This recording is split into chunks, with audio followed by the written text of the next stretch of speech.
Hello, I'm going to be doing a boxing video today. So you may be familiar with the unboxing videos that often are presented on YouTube, but this is kind of the reverse of that. So this also ties into my video logs about my journey on the PhD program that I'll be starting in the fall. But the first thing you have to do before you start out a PhD program is you have to get there. So I'm going to be moving soon. So I have to box up my possessions in order to move. So that's what this video is going to be about. We have a box, some paper, we have some bubble wrap, we have tape, which hopefully we won't need, and I also have the clicker or TV remote because an essential part of packing is to have something on in the background while you're doing it.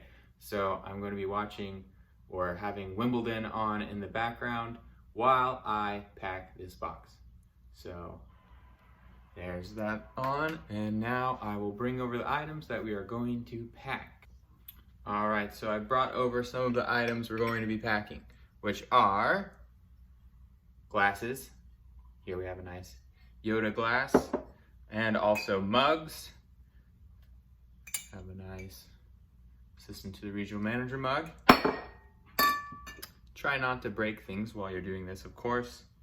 Some other glasses, a llama mug. An assortment of mugs and glasses is what we're going to be packing up. So I'm going to start by laying down some bubble wrap on the base of the box, and I might put some on the sides as well. So I'll do that and then I'll show you the results. All right, so as you can see, I've lined the bottom of the box with bubble wrap. So next step is to start filling up the box with items. This is the part that if we do correctly, we won't need scissors or tape. Now, I did have to use scissors for the bubble wrap, but packing paper is pretty epic paper when it comes to this sort of thing. So if you hold it the right orientation, so I have my sheet of packing paper here. So these tear very easily if you pull down, and they basically go in a more or less straight line. You don't have to be precise. All right, so we'll start with, let's see how much paper this can go. We'll start with one of these rounded shapes. So kind of going to want to fill it on the inside and then wrap around the outside. So you see here we haven't quite covered the whole thing, so I'm going to swap this out for a mug. I might need to use a little bit of a bigger piece of paper for the other one. So I'm still going to push into the middle first and then wrap around the edges like so. And I'll start by placing this into my box. Okay, next item. I'll take the whole piece of paper this time. So I'll start at a corner, scrunch that down into the middle, maybe even two corners there. Wrap it around. There you go. I can place that next to the item I put in already. Take another piece of paper. This time we're gonna go for the llama mug. Same technique, a corner goes inside first, the rest wraps around. You see how the corner of the ear of the llama has poked through, but that's okay because they have extra paper, so you just wrap another layer on there. And then, like so, you can set that in.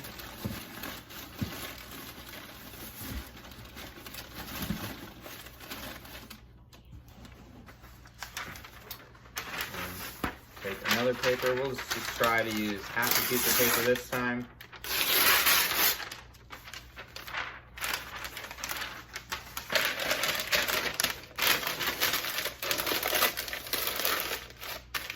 So I used a different technique that time, you might have noticed. for the more traditional glass. I'll show you in more slow motion for the next glass that I do.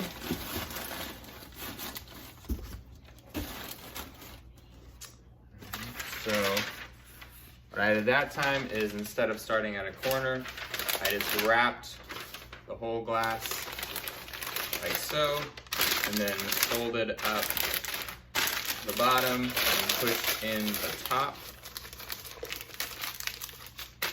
so that it's full in a way on the bottom. Slide that right in next to my other cup.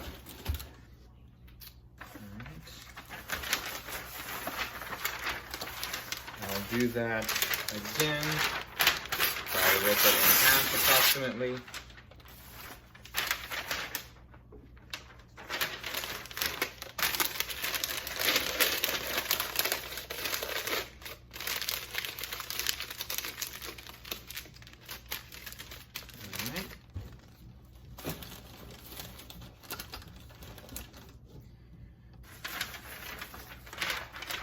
Fit a mug in the rest of this piece of paper. I'll use the corner technique again for the mug. And the reason that the corner technique works better for a mug in some cases is because of the handle. Can't really just use that wrap and fold method I just used on the straight cups.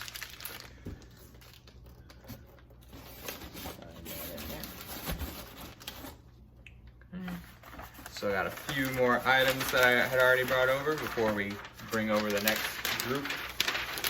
So again, tear. We'll try for this one. We'll try that wrap and fold method. See if that works. All right, so that's worked pretty well.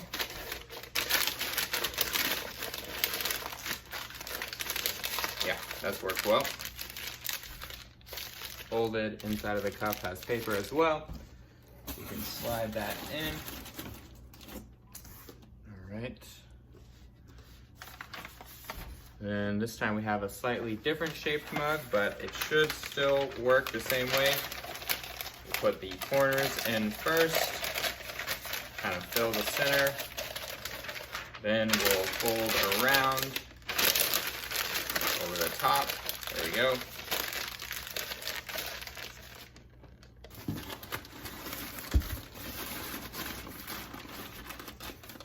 Nice and snugly there.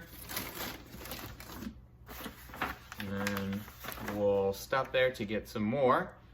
But now you know the technique, so I'll show you kind of the base layer I put in the box to see how it all fits, and then I'll just kind of keep going from there. So you see what I've done here to fill up the bottom of the box. You see that covers the entire bottom of the box. So this is obviously the cup. This was another one placed beside it. See, they fit together. You put the wider ends opposite to maximize space. The other shapes don't fit quite as smoothly in there, but you can kind of tell they're kind of balled up and go along next to each other. So each one kind of fills up its own space. This is the llama mug in the corner, taking the most space, as you would expect. And yeah, so all these other mugs have kind of fit in. And the key when you're packing anything is you want it to be snug. So I shake the box. There's not a lot of movement there. That's good. And that should keep things nice and safe when they're being carried or when they're in a moving truck or anything like that.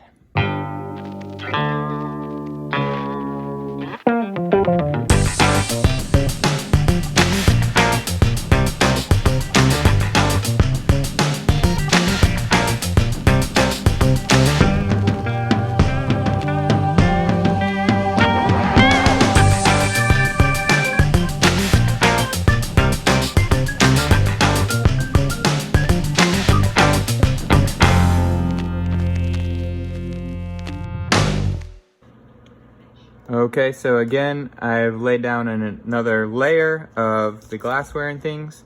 So see, I've laid it out the opposite direction of the previous way. So last time I kind of laid everything going in that direction. This time everything is going this direction just to kind of stabilize the box. And let's give it a shake. Yeah, we don't hear any clinking, no movement there. Doesn't seem to be happening. So that's good. Everything's packed up tightly. So we'll try to finish the rest of the things to pack. I don't think I have enough to quite fill this box for right now, but we'll finish what I do know is going in here, and then I'll figure out some other things to go in there. All right, so I'm going to finish putting the things in there that I have. This mug. That over here, I think. Like that. And this, again, same technique. Try to do it where you can see more of what I'm doing. So, hand wraps around, folding up from the bottom, pushing down into the top, kind of bunch it, push it down into the top. Because then as you wrap up from the bottom, you can fold that in as well. So you don't really need to think about it that much, but hopefully showing you in a little more detail helps. Slide that guy in there. All right, and then one update on the methodology for wrapping the mugs. So, like I said, you still want to do a corner in to start with, push it down, touching the bottom. Then you maybe fold in another corner if you feel like it. But the update with this is that you want the handle, which is right here, you want the handle already covered as you push it down, so that when you wrap up, it forms around the handle. That makes it a lot easier to form, because then when you push up the rest of it, you can slot it just into the middle of the mug and it fits really nicely, and the handle is already covered, so you don't have to worry about that. So that's the one thing I picked up, because as I was going, some of them were working better than others at being folded and put together and as I was wrapping them, so I decided to let you guys know on that observation that I had made. All right. Last mug that we have. Start at the corner, put in the other corner, push it down, wrap around the side that has the handle, fold up and over, push it in.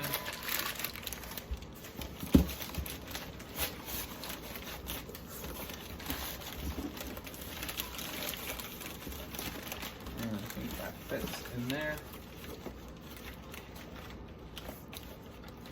Alright, so that's all I have to pack right now.